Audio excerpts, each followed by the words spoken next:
And again, use as little or as much as you'd like. Now what I'm going to do is spray it with this butter, like the the spray that we use to make sure things don't stick. It gets everywhere, but in theory that should give us a nice golden brown crust kind of thing. Looks nice, huh? Okay, this one we're going to do the American cheese, and then just wait. Here, I'm going to sit and chat with you because hi. I'm going to sit and chat with you because I got to like take this cheese all apart. Here's what I'm doing. I'm just opening piece by piece. I really should have checked. I don't want to use a white cheese on this one, even though American's not like, crazy good cheese. I mean, it's fine if you love American. It's great. I don't judge. Ow. Alright, this is going nicely. I'm just kind of doing it in strips. Whatever. Putting it together like it's Jenga. Jenga the pizza. Over. Over. We'll see how well this comes out. I don't know about it, but I'm all about improvising. Use what you got. I have a lot of friends who are vegan, vegetarian, vegan gluten-free, pescatarian, Presbyterian. I do have some friends that are Presbyterian and Jewish. But that has nothing to do with eating. I guess Jewish does, because I don't make pork for them. My point is that I modify my recipes a lot, depending on who's eating them. So you can pretty much find an alternative for anything. Alright. Last ingredient on this barbecue is these fried onions. Come down and look at how silly this looks with the American cheese. So silly looking. Alright. And be real gracious with these. But try to keep them all on there too. Especially if you're using a toaster oven. If you're not using a toaster oven, you can just do these in the oven. Just kind of keep an eye on them, Actually, it'd probably be better in a real oven. I'm going to munch this. Yum.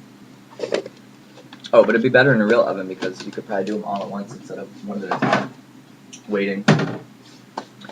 I'm going to do one last thing for the barbecue. Why? This has the wrong top on it. And I'm going to do some smoked paprika over top. I'm real big on the over top. Not too much though, because smoked paprika has a very, very strong flavor. I like to call this the flick technique. Flick, flick, flick. Done. Gorgeous. Let's take a look at all these now that they're all good to go. And then we're going to make... This needs to go into the sink.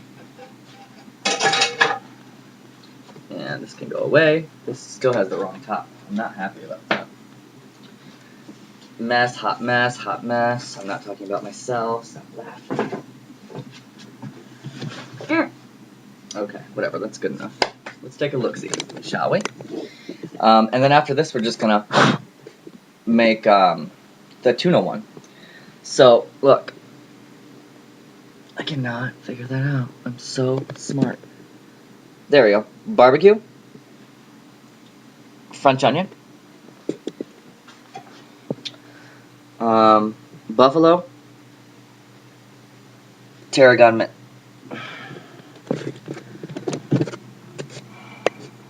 Sweet beans. And a piece of chicken. I'm going to go ahead and put one of these in. It doesn't really matter which one. Because you got to see what they look like, right?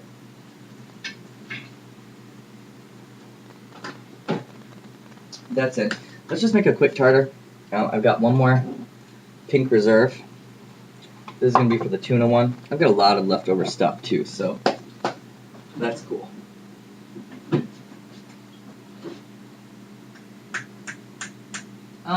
Hey, do you see the relish? Got it. And the lemon juice in here? I'm only making this tartar for the pizza, so I don't need to make a lot. And I have a fork. It's just mayonnaise. I'm making enough to spread on, the 12-inch tortilla, or I think they're like 10 inches. Don't get me going, I don't know inches that well. I meant measurements, I'm not good at measurements. So. Alright, well, I did a couple forkfuls. And then relish. You can use any kind of relish you want. You could actually just use pickles if you wanted to. Look at my tartar. Okay, so relish, mayonnaise. I'm gonna do a pinch of lemon juice.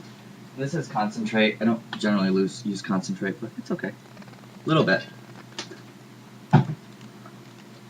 And some black pepper.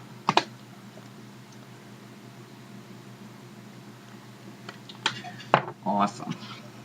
Also, if you have Old Bay, which I do not have any more Old Bay, throw a little bit of that in there for a real nice tartar. See? Nice tartar sauce, yeah? We're going to kind of have dill overload with this pizza. Well, that's the last one, though. The cool thing about doing this is it's a great way to entertain. Everybody can make their own pizzas. Because they're little. Oh, that's a lot. It'll be fine. Alright, see this? Isn't that pretty tartar? I love it. It's gonna be a crazy yummy pizza, y'all. I'm just kidding, I sorry I said y'all like that. Yes, I know. Okay, white onion.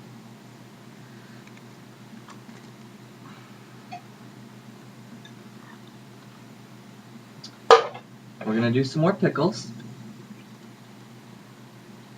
I'm gonna have a nice crunch on this pizza. I am basically doing this one for my pescatarian friend. Although he's also lactose intolerant, so I'm not gonna tell him that there's mayonnaise in it. I'm just kidding, of course I'm gonna tell him. He takes pills and stuff. Look, I'm gonna eat a pickle. Yum. Alright, and then we're gonna do some celery. Lots of green. And last but not least, we're going to do some dill and then put the tuna and some cheese on it. Dill. Yum. Tuna. I'm just going to kind of plop it and separate it with my fingers. It doesn't look too appetizing, but I'll tell you what, it's going to taste like heaven. And, obviously you could use like just a store-bought marinara and some mozzarella cheese, some like real mozzarella cheese, and pepperoni or bacon or whatever. I do a crazy barbecue, or not barbecue, I do a bacon cheeseburger pizza that's real good too, but I wanted to stay away from ground beef because, I don't know, I just did. How about that? Look, like a tuna melt, right? I guess the American would have worked well on that, but I'm gonna actually, this one I prefer to use the white fake Mott's. Where are we at? Where are we at, cheese? I almost lost it there.